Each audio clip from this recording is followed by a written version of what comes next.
శ్రీమన్నారాయణ. పాహిమాం రక్షమాం. హే గోవింద ముకుంద సదానంద పరమేశ్వర పాహిమాం. శరణు ప్రభు శరణు.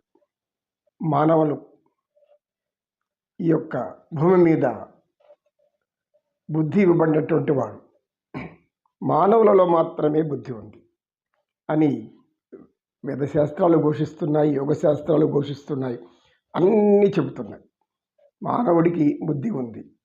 బుద్ధిని ఉపయోగించుకొని ఏం చెయ్యాలి అనే ఆలోచన మానవులు మంచి చెయ్యాలి, అందరికీ మంచి చేయాలి, మనకు మనం మంచిగా ఉండాలి, అందరికీ మంచి చెయ్యాలి, అందరితో మంచిగా ఉండాలి. మంచినే కోరుతున్న వారెప్పుడు కూడా ప్రశాంతంగా ఉంటారు అని చెప్పబడేదే జ్ఞానం. జ్ఞానయోగంలో ఏం చెప్తారంటే నిత్యం ఆనందంగా ఉంటూ, శాంతంగా ఉంటూ జీవించు. కష్టాలు, దుఃఖాలు, బాధలు ఇవి మానవ జన్మ ఎత్తినాక తప్పదు. ఎందుకంటే పూర్వజన్మ కర్మ వాసనలు అనేటివి మన వల్ల అలా లాక్కొని వస్తూ ఉంటాయి. కొంతకాలం సుఖం ఉంటుంది, ఆనందం ఉంటుంది, సంతోషం ఉంటుంది. కొన్ని సమయాల్లో అనేక బాధలు, కష్టాలు ఏవో వస్తూ ఉంటాయి. ఆకాశంలో వచ్చిపోయేటటువంటి మబ్బులు, మెరుపులు, ఉరుములు ఇలాంటివి అవి శాశ్వతంగా ఉండవు కదా. అప్పటికప్పుడు వచ్చి వెంటనే వెళ్ళిపోతూ ఉంటాయి. చీకటి వెలుగు పగలు రాత్రిలా ఏర్పడుతుందో అట్లాగే అవి కూడా అనుకొని ఉండాలి. అయితే శ్రీకృష్ణ పరమాత్ముడు ద్వాపర యుగంలో, ద్వాపర చివరి దశలో ఆయన పరమాత్మ అవతారం తీసుకున్నాడు శ్రీమన్నారాయణుడు. కారణం అప్పటికి రాక్షసులు విజృంభిస్తున్నారు. భూమాత బాధ ఎంతో వేదన చెందిపోతూ ఉంది. ఎందుకు? తన మానసపుత్రిక అయినటువంటి ధర్మదేవత ఏమి చేయలేకపోయి బాధపడుతూ కన్నీళ్ళు పెట్టుకొని దుఃఖిస్తూ ఉంది. కన్నీరులో రక్తం వస్తూ ఉంది. అది చూసిన భూదేవత శ్రీమన్నారాయణ దగ్గరికి వెళ్తుంది.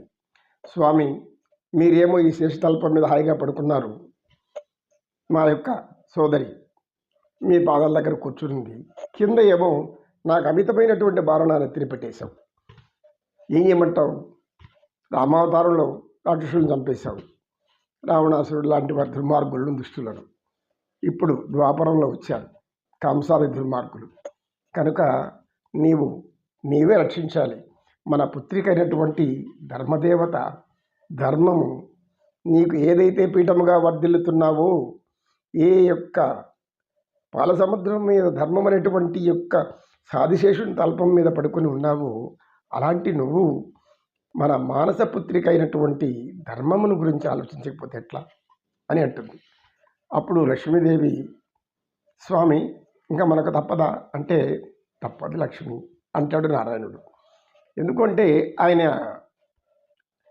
ఆ యొక్క స్థితికర్త అంటే ఆయన యొక్క నారాయణుని యొక్క పనే అది, నారాయణుని యొక్క ధర్మమే అది, నారాయణుని యొక్క కర్మమే అది. నారాయణుడు చేయవలసినటువంటి అది తప్ప ఇంకెవరు చేయలేరు.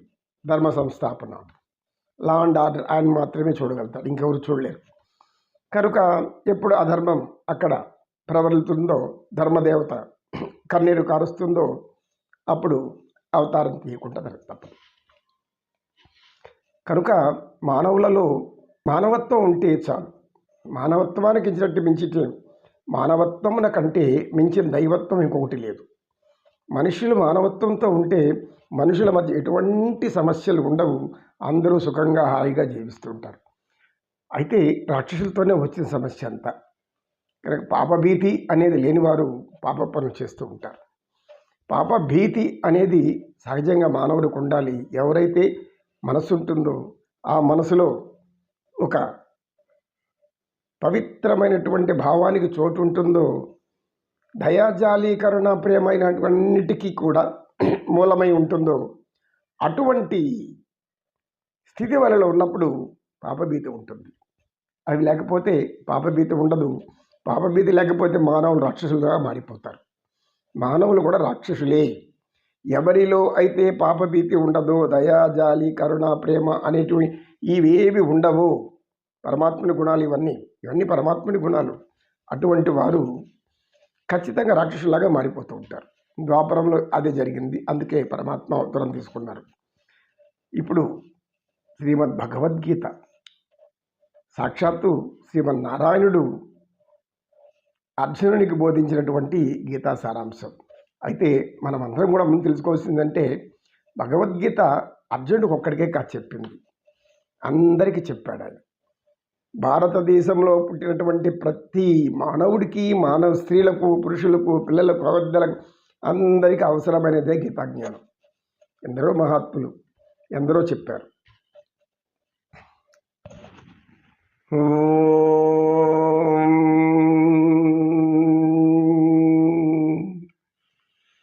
పార్థాయ ప్రతిబోధితాం భగవతా నారాయణేన స్వయం వ్యాసేన గ్రథితాం పురాణమునినా మధ్యే మహాభారతం. హరి ఓం. హే కృష్ణ పరంధామ ముకుంద మాధవ మధుసూదన కేశవ జనార్దన అచ్యుత ఆనంద.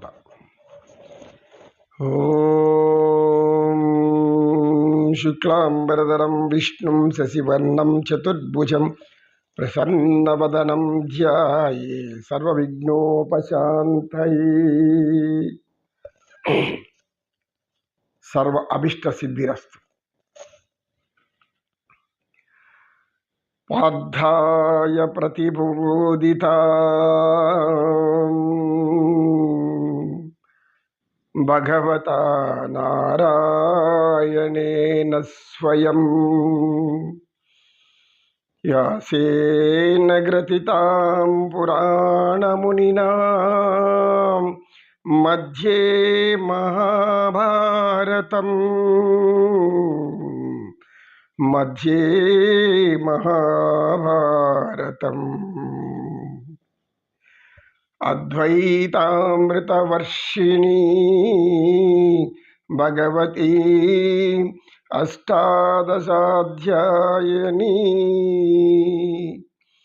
అంభత్వామనుసంధామి భగవద్గీతే భవద్వేషిణీ.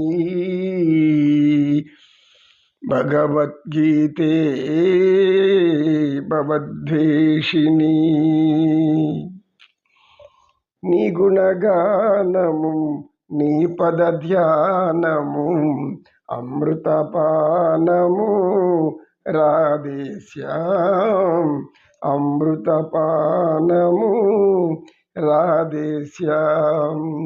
నీ గుణగానము నీ పద ధ్యానము అమృతపానము రాధేశ్యాం. జై గోవింద గోవింద గోవింద. శ్రీకృష్ణం వందే జగద్గురుం. శ్రీకృష్ణం వందే జగద్గురుం. అఖిలాండకోటి బ్రహ్మాండ నాయకుడు శ్రీ వెంకట నివాస శ్రీనివాస రక్షమాం రక్ష. అజ్ఞానినా మయా దోషాన శేషాన్ విహితాం హరే క్షమస్సత్వం క్షమస్సత్వం శేషశైలశిఖామణి. గోవింద ఏడుకొండలవాడ రక్షమాం రక్ష.